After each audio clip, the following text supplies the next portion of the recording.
Libro en audio. Antonio Millán Puelles. Fundamentos de Filosofía. Capítulo 2. El ámbito del saber filosófico. 4. La estructura del saber filosófico. La distinción, a que venimos aludiendo, entre la filosofía primera y los demás saberes filosóficos no es, en rigor, la que hay entre una parte y todas las restantes de un conjunto unívoco.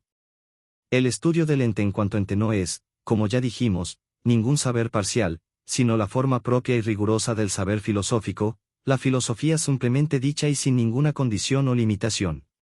A su vez, los demás saberes filosóficos son, antes que miembros de un sistema, modos imperfectos, secundarios, de la noción de filosofía, filosofía segunda. La estructura del saber filosófico no es, por tanto, la del conjunto de las especies de un mismo género. Lo que se comporta como especie cumple siempre estas dos condiciones. L. Tiene todas las notas que definen al género. Segunda, añade algo a este, de tal manera que lo delimita o contrae. Así, por ejemplo, el hombre, que es un animal racional, constituye una especie del género animal porque posee todas las notas que este género tiene, y le añade, a su vez, una determinación por cuya virtud lo especifica, la nota de la racionalidad. Pero esta doble condición esencial de toda especie no es cumplida ni por la filosofía propiamente dicha, ni por los modos secundarios o imperfectos del saber filosófico. La filosofía primera reúne todas las notas de la filosofía, mas no contrae a esta, no la restringe a una modalidad determinada. Si se quiere decir que tiene una modalidad, en el puro sentido de que no se la debe confundir con otras formas del saber filosófico, lo único que cabe es afirmar que su modalidad es, justamente, la de no tener ninguna que restrinja o limite el alcance total de la filosofía. Por el contrario, ninguno de los demás saberes filosóficos tiene todas las notas de la sabiduría humana. No son modos distintos de su perfecta realización, sino distintos modos de su realización imperfecta. Es el mismo caso, por ejemplo, en que está la imperfecta bondad del ser finito con relación a la absoluta y plena bondad. Las de los entes finitos no son modos distintos de realizar a esta íntegramente, sino distintos modos de cumplirla de una manera imperfecta. Y la bondad divina no es, en rigor, tampoco una especie o modalidad de la bondad, sino la bondad misma en su íntegro y perfecto cumplimiento. El organismo del saber filosófico se caracteriza, según esto, por la esencial dualidad que lo articula. Es la dualidad de una tensión. Pero esta tensión, aunque supone una diferencia, puede articular a sus extremos porque uno de ellos, la filosofía primera, rige y domina al otro, ya hemos dicho antes en qué forma. La unidad de la filosofía es, por tanto, la de un sistema jerarquizado, y sus partes no son homogéneas, sino, análogas. La filosofía primera estudia el ente sin contraerlo a ninguna especial modalidad. Cualquier otro saber filosófico debe, pues, ocuparse con alguna manera o modalidad determinada de ente. Y la que nos es más manifiesta, la que se nos presenta antes que ninguna otra, la constituyen los entes materiales de que tenemos conocimiento por medio de nuestras facultades sensibles. Estos entes tienen en común, no obstante sus innegables diferencias, el carácter de la mutabilidad. Ser mutable, es un modo de ser imperfecto, deficiente. Poder cambiar es poder, dejar de ser, lo que se es. De alguna forma, pues, el ser mutable tiene algo que ver con el no ser. No es un puro no ser, porque lo que no es no puede cambiar, pero, precisamente por poder cambiar, puede dejar de ser aquello que es y llegar a ser de otra manera. De este tipo de ente afectado de negatividad se ocupa la filosofía de la naturaleza. El término, naturaleza, se toma aquí en un sentido muy estricto, para designar la que tienen los seres mutables, y, en rigor, esta es su acepción más idónea desde el punto de vista etimológico, ya que natura viene de nascor, que significa engendrarse o llegar a ser. Naturaleza es, en su sentido propio, lo que en el ser mutable hace posible que éste llegue a ser, lo que no era antes. Dentro de la filosofía de la naturaleza se distingue una parte general y otra especial.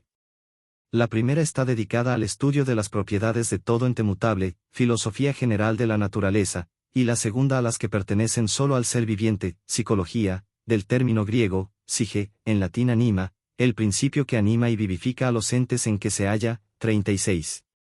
Por oposición al ser mutable, cabría pensar que otra modalidad de la filosofía fuese la relativa al inmutable. Pero acontece que la inmutabilidad no es una modalidad restrictiva del ser.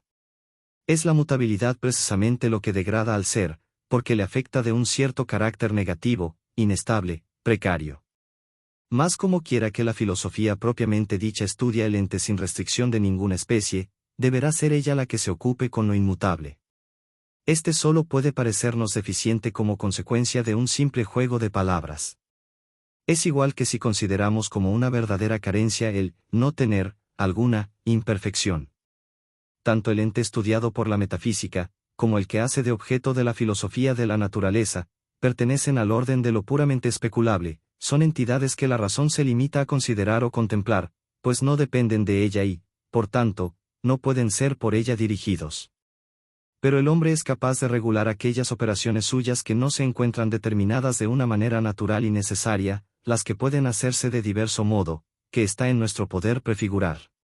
De esas operaciones, una primera especie la constituyen los propios actos de la razón humana que, por ser reflexiva, capaz de considerarse a sí misma, tiene el poder de conocer las leyes que determinan la validez de su ejercicio. De hecho, no siempre es acertado, y, mediante tal conocimiento, regular su propia actividad.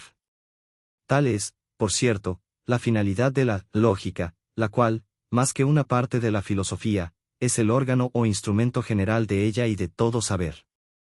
Por ese su carácter general, y por la relación que, como en su momento explicaremos, tiene con la metafísica, constituye, a su modo, una disciplina filosófica.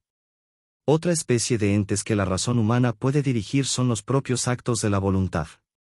La consideración especulativa de la dirección de los actos voluntarios a su debido fin constituye la ética, disciplina también filosófica por apoyarse, de una manera precisamente temática y formal, en la metafísica, que le esclarece la realidad del último fin humano, y por el tipo de su certeza, así como también por la conexión que, de alguna manera, como consecuencia de su apoyo metafísico, tiene con el sentido de la realidad total.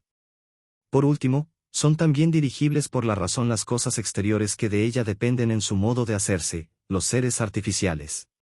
El respectivo conocimiento o dominio de cada una de las diversas técnicas o artes, tanto las que persiguen la belleza, como las que se ordenan a la utilidad o al placer, no es, al menos en el sentido que hoy se acostumbra a dar a la palabra, filosofía, un conocimiento filosófico, pues los fines de aquellas, en cuanto tales y determinadas artes, no son, a diferencia del que orienta a la ética, universales y últimos, sino concretos y particulares. Sin embargo, el filósofo puede considerar en general el sentido del quehacer técnico y artístico, su esencial significación para la subjetividad humana.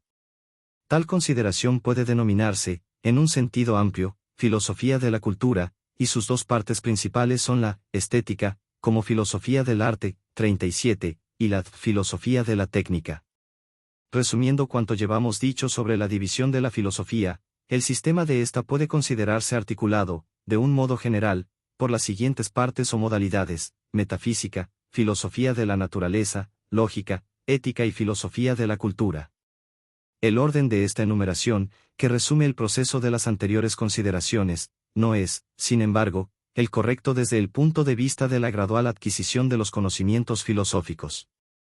La metafísica debe ser preparada, subjetiva y no objetivamente hablando, por la filosofía de la naturaleza, la lógica, como instrumento del saber, conviene que preceda a las dos anteriores y, en general, a todo conocimiento filosófico, la ética ha de seguir a la metafísica, por su formal apoyo y fundamentación en esta, y, en fin, la filosofía de la cultura ocupará el último lugar, por tener sus supuestos en las anteriores. De esta manera, la enumeración que antes se hizo puede sustituirse así: lógica, filosofía de la naturaleza, metafísica, ética y filosofía de la cultura.